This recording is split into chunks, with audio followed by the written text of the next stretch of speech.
উপস্থিত হয়েছেন। ইনি এর মতো করে বলবে, আমি আমার মতো করে বলবো। আপনারা যাই করি না কেন, কবিগান কিন্তু জন্মলগ্ন থেকে দুটি ধারা, একটি পুরুষ পক্ষ, একটি নারী পক্ষ। আমি পুরুষের হয়ে কথা বলবো, তবে মায়েদেরকে তো অসম্মান করতে পারি না। তবে ইনিকে কথার লড়াই আমি অনেক ছকে অনেক রকম করে গর্তে ঢোকাবার চেষ্টা করব। ইনি যদি কবিয়ালি হয়ে থাকেন তাহলে পয়েন্ট কেটে বেরোতে হবে, এটাই নিয়ম। আচ্ছা, এই জগতে আমরা ছেলেরা মা বাবাকে ভালোবাসতে বাসতে হঠাৎ করে ঘৃণা জন্ম হলো কোত্থেকে? একটা করে বউ যখন বাড়িতে এলো, আমাদের মন্ত্র কিন্তু শুরু হলো। এদের মন্ত্র কঠিন মন্ত্র আজকে বলতে চাই। এই সমস্ত মন্ত্র আমার জানা আছে ভাই। আরে মন্ত্রের নাম বলতে হবে, আমার ছেলে ছোকরা শুনবে তো। আমি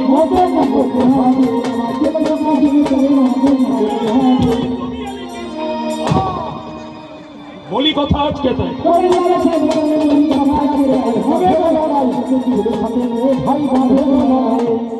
শুনি। এদের মন্ত্রটা কি? এদের মন্ত্র হচ্ছে বালিশ মন্ত্র। একই বালিশে মাথা দিয়ে সুড়ুর সুড়ুর বলছে, তোমার বাবাকে আর আমি বেশি সেবা করতে পারবো না। তাই টাকা থাকলে বাবা যায় বৃদ্ধাশ্রমে, মা যায়। আর যাদের টাকা থাকে না, গাছতলায় বসে থাকে। অথচ আমাদের জীবনের ক্ষেত্রে শাস্ত্র অদ্ভুত কথা বলছে, মা চাই সন্তানের পেটকে, মা আর বউ চাই স্বামীর ট্যাবকে। এই যে আমি গান করতে এসেছি পশ্চিম মেদিনীপুর থেকে, আমার মা মনে মনে করছে এত শীতের রাতে আমার শিবু আমাকে ডাকে আদর করে, শিবু, আমার নাম শিবপ্রসাদ। কত কষ্ট হচ্ছে আমার ছেলেটা। আর বউ তিনবার ফোন হয়েছে, গানটা হচ্ছে তো, মানে গান হলেই তো। তাই এদের যেমন ভালোবাসা, ও দাদা ঘরে ঘরে মুরগি ভুষা,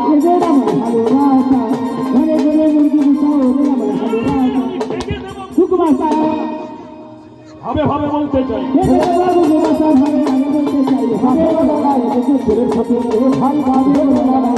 এ উপলক্ষ মাত্র, এদের মতো বৌদি অনেক কবি এখানে বসছে, বলে ওলা উঠার পর কি বলছে, মা গো আপনি আজকে বৌমা হয়েছে, কিন্তু একদম তো শাশুড়ি হবে। এই যে আঙুলটা যদি এইরকম আপনাকে দেখায়, আর চারটা আঙুল আমাকে বলছে এই সাবরা। তাই আজকে যিনি বউ হয়েছেন কালকে হবে শাশুড়ি। যেমন কর্ম তেমন ফল হবে, বৌমার সাবধানেতে চলতে হবে। এরা যদি আমাদের মা বাবাকে না খেতে দেয়, এদের বৌমা লাঠি পিটা করবে। তাই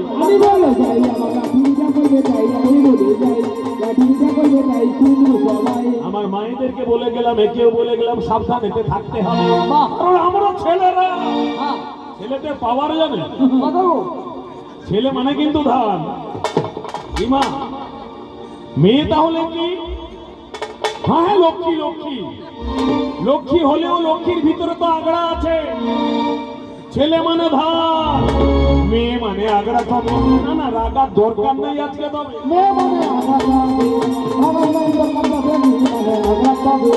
এই যে সামনে একটা কচি মেয়ে বসছে, আমারও মেয়ে হয়েছে, আপনাদেরও মেয়ে হয়নি, যার হবে, যিনি বিয়ে করেননি করবেন। আচ্ছা, মেয়েটা যখন জন্ম হলো, বড় হওয়ার পর সে বাবা বাড়িতে থাকবে না পরের বাড়ি যাবে চলে? একটু বিচার করে বলুন। তবে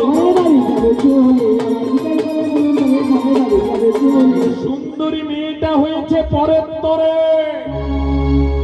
আর কানা হোক পূজা হোক ছেলেটা ঘরের তরে।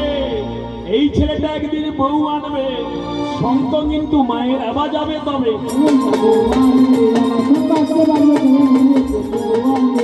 এই মেদিনীপুর জেলার কথা আছে, পটাশপুর থানার একটা কথা আছে, বেটার মা লক্ষ্মীমন্ত বউ বরণ করে, ঝির মা ঝাঁটা খাও কি ঝিবার কর্ম।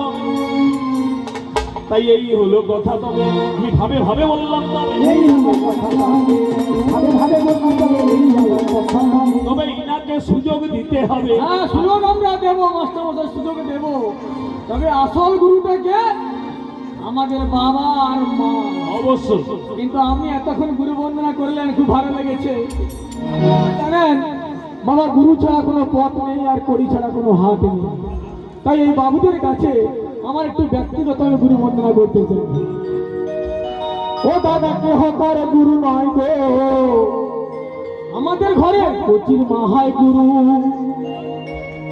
হ্যাঁ, কচির মাই কচির মা, আর কচির মার ভেতরে আছে সৃজন বাঞ্ছা কল্প তরু। এটি ভগবান বাচ একাদশ পুরাণ রবি খণ্ড 33 খণ্ড। এটা নেই হ্যাঁ, শাস্ত্রে কি আছে শোনো। কি আছে? গুরু মাতা গুরু পিতা গুরু হয় পতি। গুরু মাতা গুরু পিতা গুরু হয় পতি। পতি বিনা নারী জাতি হবে না তো গতি। পতি বিনা নারী জাতি হবে না গো গতি। সনাতন দাস লিখে গুরু বন্দনা। সনাতন দাস লিখে গুরু বন্দনা। মোগলা মারো উৎসব কমিটি শিব প্রসাদ গায়। আমি মঙ্গলবার উৎসব কমিটিতে আছে শিব প্রসাদ গাইলাম। গুরু মাতা গুরু পিতা গুরু হয় পতি। আরে বলছে কেহ কারো গুরু নয়, বউ হলো গুরু। কেমন করে হলো তবে? তুমি ভাবে ভাবে বলো তবে। কেমন করে আমি চেহারা কি আছে জাদু, একবার একবার চেয়ে দেখিছি ছবি কাবু।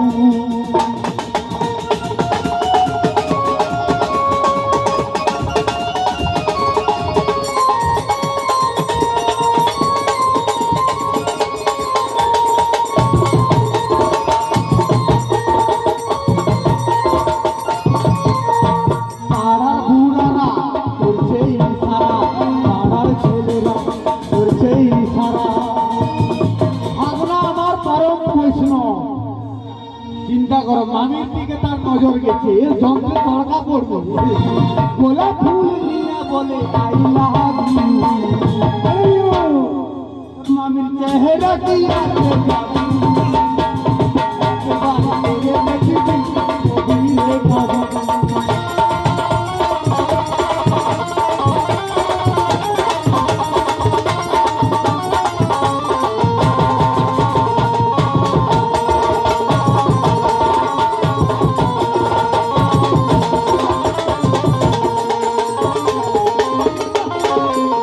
তাই বলি হে মহাদেব, তোমাকে সবাই বুড়া বলে, কিন্তু আমি তো মহামায়া দেবী দুর্গা।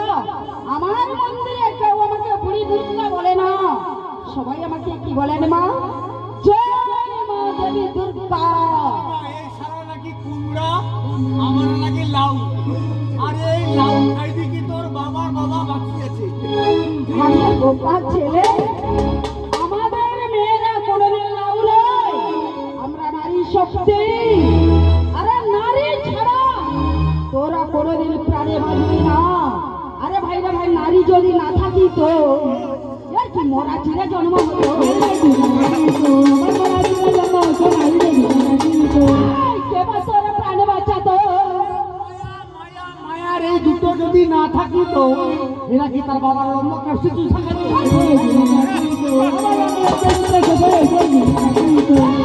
জমালয়ে যেতে হতো। আরে মনে কি তো নাই সেখানে।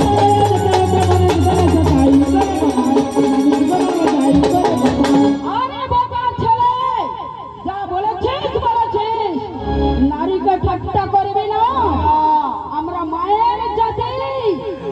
আমি বলি হে বুড়া মহাদেব, তুমি অনেক কথা বলেছো, মানে আমাকে শালা বললো কেন, স্বামীকে চর বললো কেন?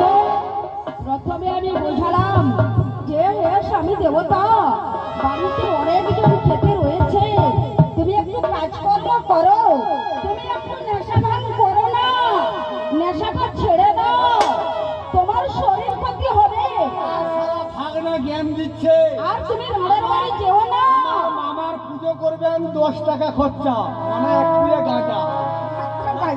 লজ্জা নেই রে। মহা তুমি তো লজ্জা লাগেনি? কমিটিকে কৌটু গাঁজা খা। আরে না, আর আমি মহামায়া দেবী দুর্গা, আমি তোমাকে বোঝালাম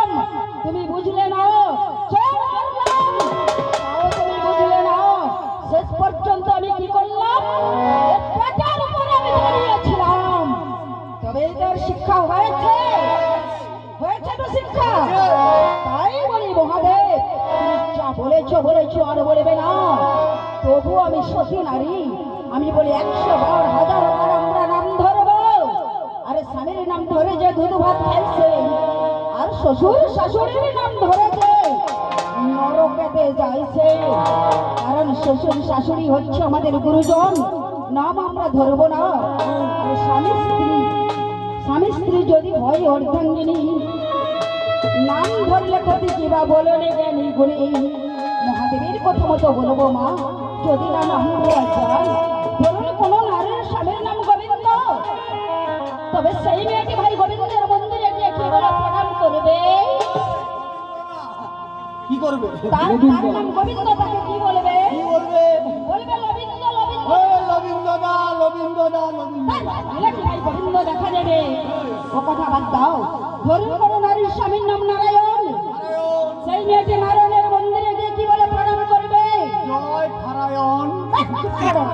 নারায়ণ বললে তো হবে না।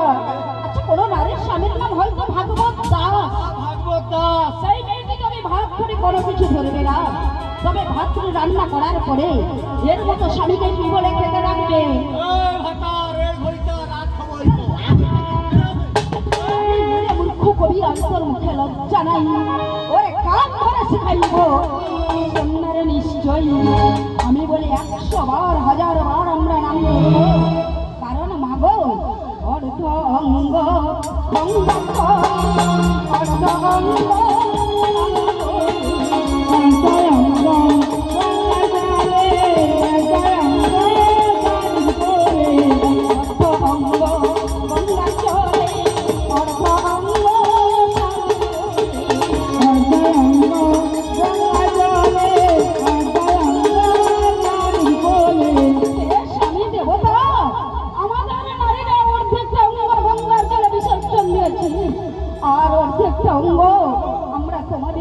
স্বামীর কোলে রেখেছি। তাই বলি সীতা দেবীকে রাবণের রাজা যখন হরণ করে নিয়েছিল, মা কোথায় রেখেছিল? অশোক কাননে রেখেছিল। সেখানে চারিদেরকে দিয়ে বেত্রাঘাত করিয়েছিল। তখন সীতা মা আমার কি বলে কেঁদেছিল? বলে হায় রাম গো, ও গো কাঁদি আমি অশোকে হায় রাম গো।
আমি কোথায় রাজার মেয়ে, আর তুমি কোথায় ভিখারির বাচ্চা ভিখারি? তোমাকে বয়েই গেছে আমার চাচা বিয়ে করতে। এই বুড়া আমাকে মাগো যেচে বিয়ে করতে গিয়েছিল। কোথায়? গিরিপুরে গিয়েছিল। আমার বাবার নাম গিরি রাজা, আমার মায়ের নাম মেনকা, আর আমার বাবার বাড়িটি হলো গিরিপুরে। বিয়ে বুড়ার গাড়ি একটা ছিল। এখন আমাদের দেশে বিয়ে হলে আমরা বিভিন্ন ভাবে মারুতি সাজিয়ে নিয়ে যাই। বিয়ে বুড়ার একটা গাড়ি ছিল, একটা গাড়ি মাত্র। বুড়া ষাঁড়, সে বুড়ো ষাঁড়ের পৃষ্ঠে চেপে ছাই পাশার অঙ্গে মেখে দুধগুলোকে সঙ্গে করে মাছাল পরিধান করে এ বুড়া চলে গেছে কোথায়? গিরিপুরে বিয়ে করতে। বলে হুনহুনারি হুনহুনা হুনহুনারি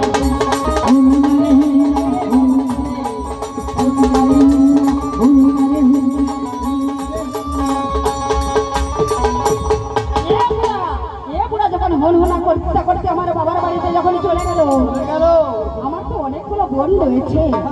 এরাই বলে গেছে আমার 7 জন বোন। 7 জন বোন মিলে তো মাথা বাঁধছি বুড়া যখন চলে গেল তখন আমার বোনেরা বলছে, আরে বর এসে গেছে রে, বর এসে গেছে।